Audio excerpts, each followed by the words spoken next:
It always seems appropriate to start the day by thanking the organizers again for their extraordinary efforts in recent months and over the last few days. Thanks to Maggie, Lanny, the MA students who also made this possible.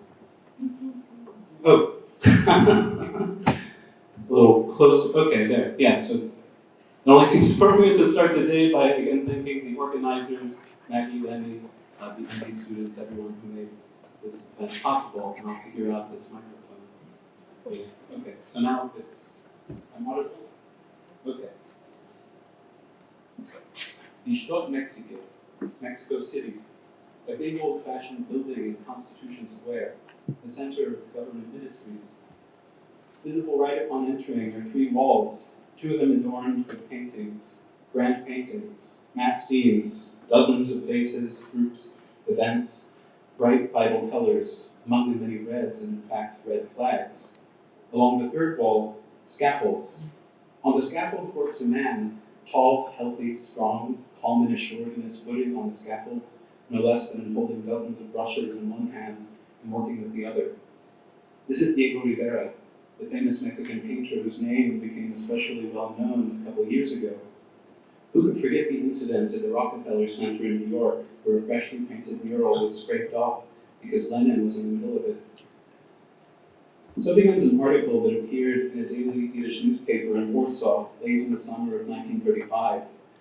Its author was a pioneer of secular Jewish education in 1930s Poland, and the newspaper in question was associated with the Bund, an influential political party that blended socialism and Jewish cultural nationalism. For this visitor, Mexico City was likely one stop within a larger North American tour meant to raise funds for a school system in Poland. But he also had another agenda, to secure an interview with Diego Rivera. His chance finally came in Mexico's National Palace, where the monumental Epopeya del Pueblo Mexicano, which had been in progress since 1929, was nearing completion. Here, the traveler from Warsaw was invited to ascend the scaffold to speak with the artist as he worked on the wall you see here. Their exchange began in Russian, which Rivera first picked up in his Paris years, but which he never spoke especially well.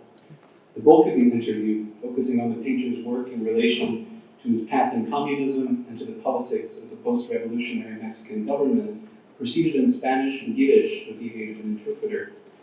This role was played by Gertz Berliner, a Yiddish poet from Poland who had resided in Mexico City for more than a decade. Just months earlier, Berliner had facilitated a similar encounter for a Yiddish journalist visiting from New York, a contributor to the most popular Yiddish daily in the United States, the broadly socialist Vorwärts, or Forward. The second journalist tagged along on a visit to Rivera's home studio in the historic neighborhood of San Angel, where Berliner was to sit for this portrait. The two Yiddish writers found themselves stranded by torrential downpour, and so became guests at an intimate impromptu dinner where Rivera expounded on his grandmother's Converso roots and more indelicately on his own long-standing affinity for Jewish women.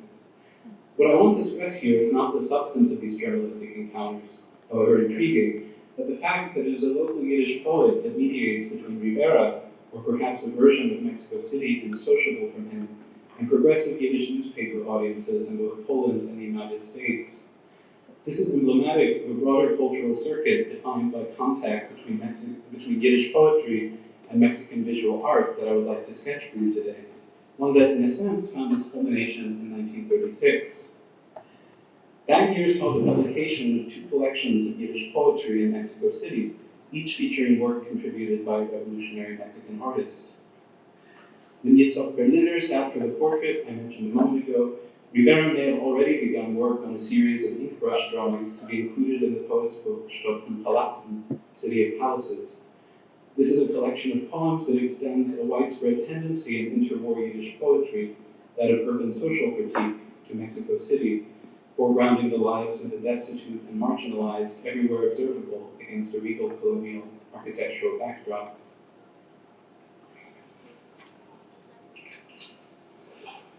Lesser known than the City of Palaces is the smaller collection Fonnen in Blut, Spanien 1936, Banners in Blood, Spain 1936, by Janke Glantz, who is perhaps best known today as a protagonist of Las Genealogías, the belletristic family memoir of his daughter, Mexican writer and scholar Margot Glantz.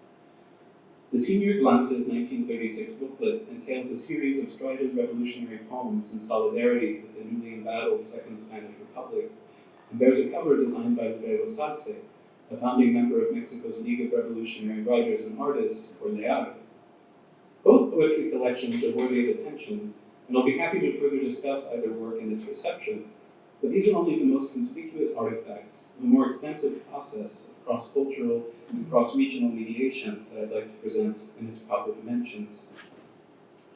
As many of you know, after a decade of armed conflict in Mexico, its capital emerged in the 1920s as an international hub of revolutionary culture, drawing communist and other left-aligned artists and intellectuals from abroad, both foreigners and Mexican nationals, such as Rivera and Davila Faro Siqueiros, who returned from extended residences in Western Europe in the early 1920s to participate in the state-sponsored mural program that within a decade became wide international currency.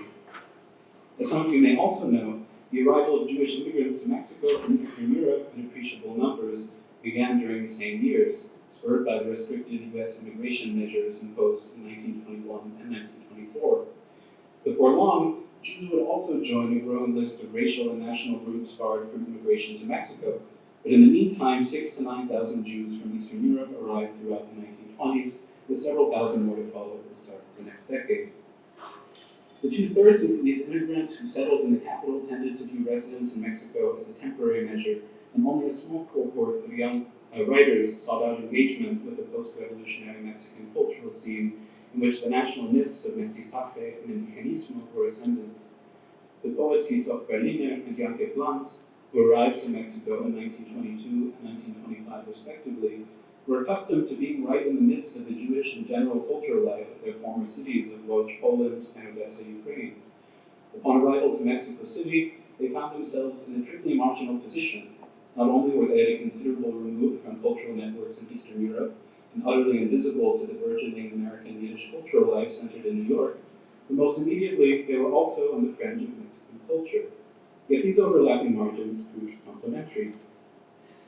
The basis of an elective affinity between these immigrant poets and members of the Mexican vanguard is clarified by the convergence of their attentions in 1925, when iconic Soviet poet Vladimir Mayakovsky visited Mexico City. Despite considerable enthusiasm for the visit on the part of Mexican writers, artists, and intellectuals, virtually none had appreciable knowledge of Russian, and therefore access to Mayakovsky's work, which had not been translated into Spanish and was rather unlike anything proposed in it. Apart from Diego Rivera, who as Mexico's leading communist artist received the Soviet guest on his arrival to the city, the only audience both eager and comprehending consisted of East European Jewish immigrants with literary inclination. Only months before Mayakovsky's visit, Yankee Glantz had left Odessa with the intention of joining family in Philadelphia, but failing to make it beyond the port of Havana, became one of the most recent Jewish arrivals to Mexico City. At this time, Russian remained Glantz's primary medium of creativity, and he was uniquely positioned to engage the Soviet visitor, with whom he walked one night reciting Russian poems until the city limit, or so he later told his daughter Margot. Within a year or two, the same shared aesthetic and political tendencies that brought Glantz and Rivera individually into contact with Mayakovsky led their paths to cross as well. Little about this initial period of interaction is documented.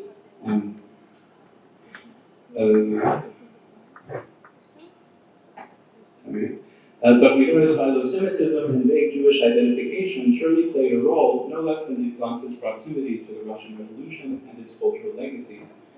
Yet more certain is that when Mexico City's first Yiddish journal began publication in 1927, its abstract geometric mastheads stood in clear visual dialogue with contemporary estridentista publications, and thus announced the aspirational belonging of its editorial team, including Glantz and Berliner, to the city's cultural vanguard. The journal folded after the second issue, but the affinity proved reciprocal, and Jewish immigrant writers gained access to literary cafes and art studios where they keenly observed every development. Yet the fact remained that there was no real audience in Mexico, or even among Jews, for creative work in Yiddish. By 1930, Glantz and Berliner began to find outlets for their poetry abroad, and by 1936 had placed roughly 100 poems altogether in at least 10 different journals based in cities at both sides of the Atlantic. Beyond Warsaw and New York, the two major centers of inter-war Yiddish culture, the pair maintained especially close ties with poets and editors in Chicago, Los Angeles, and Bucharest. The poems they placed in journals abroad were predominantly defined by Mexican themes. If this was an extension of each poet's immediate concern with his own linguistic, cultural, and geographic context, it also reflects an editorial preference for poems that disclose a reality perceived as exotic, or at least novel. The lyric vision of Mexico elaborated in the work of Glanz and Berliner is a variegated one, but prominently includes cityscapes and rural scenes populated by mestizo and indigenous beggars, prostitutes, street vendors, and peasants. If such figures necessarily appear refracted through a European immigrant gaze as objects of curiosity, desire, and social conscience, they also belong to a pictorial language gleaned from Mexican murals and illustrations. For this occasion, I'll limit my attention to a handful of representative poems by Jan Glanz that appeared in the Warsaw journal Wochenschrift für Literatur, Kunst und Kultur, Weekly for Literature, Art, and Culture, in April and May 1934. This was just months after the dramatic conclusion at the Rockefeller Center of Rivera's internationally publicized work across the United States, which may be seen as the underlying condition for the intelligibility and currency of Glanz's poems. The poems in question belong to a larger series titled Mexikaner Leibenden, Mexican Canvases, in which the idiom of Mexican visual art is recast as Yiddish verse.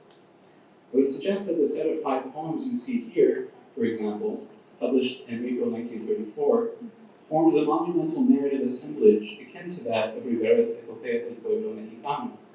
Like the mural, these poems united under the heading Mexican Motifs present a vision of contemporary Mexico refracted through colonial history and destined for revolutionary reckoning with European and American imperialism.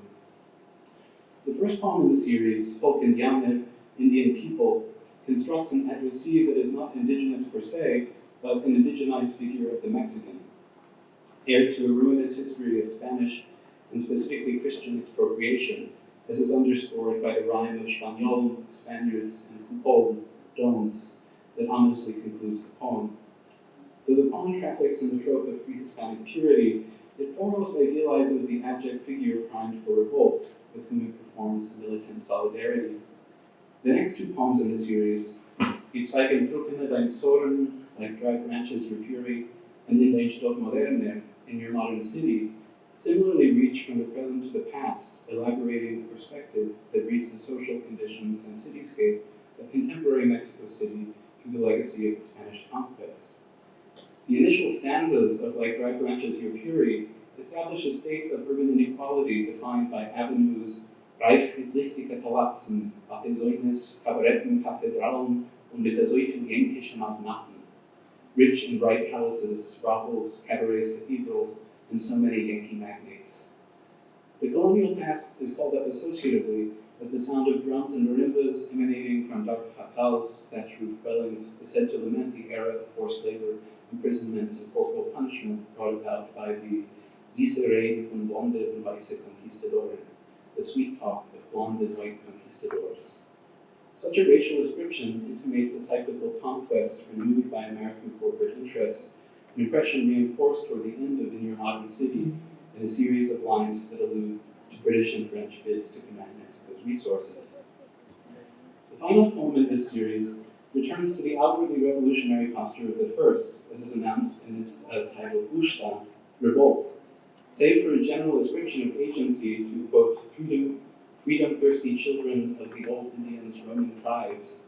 The chaotic situation rendered by the poem lacks contextual clues, though stylistic features derived from Russian revolutionary poetry, and in particular the futurism most readily associated with Vladimir Mayakovsky, easily evoke Mexico's contemporaneous revolution. The boiling over of generational rage, expressed with grenades alongside rifles and machetes at the hands of brown-skinned mestizos, has no explicit target, but perhaps appearing alongside the preceding poems requires none. A breathless pace is established in a frequent return to lines of 1 or 2 syllables, and graphically reinforced with a series of annotations near the poem's conclusion. Der Horn schreit, befreit die Erd, blutig schwer, Zunig reut, Zäune heut.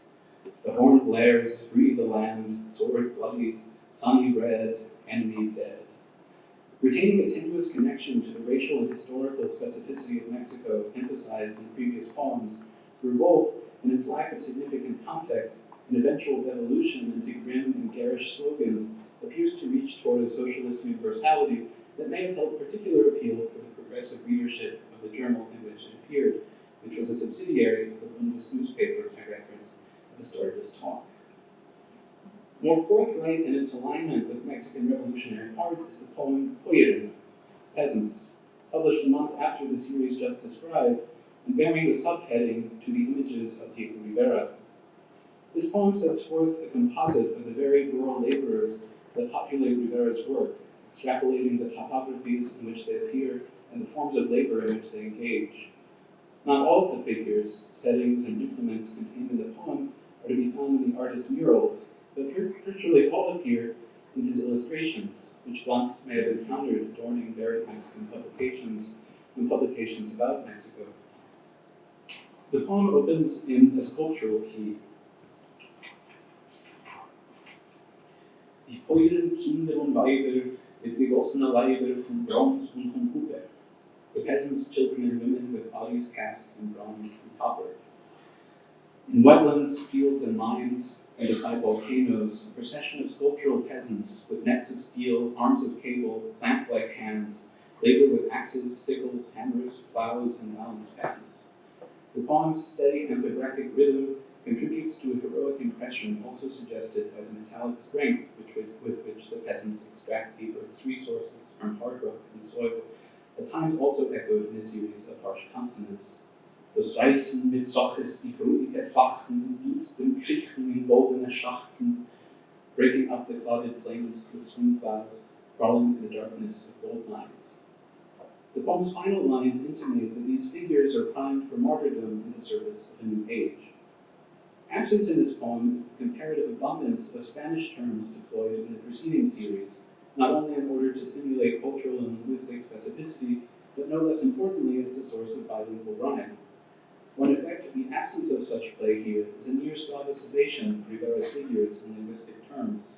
Even as their racial specificity is repeatedly emphasized, their labor and implements, even the poem's rhythm, begins to conjure a Russian, Polish, or Ukrainian vision.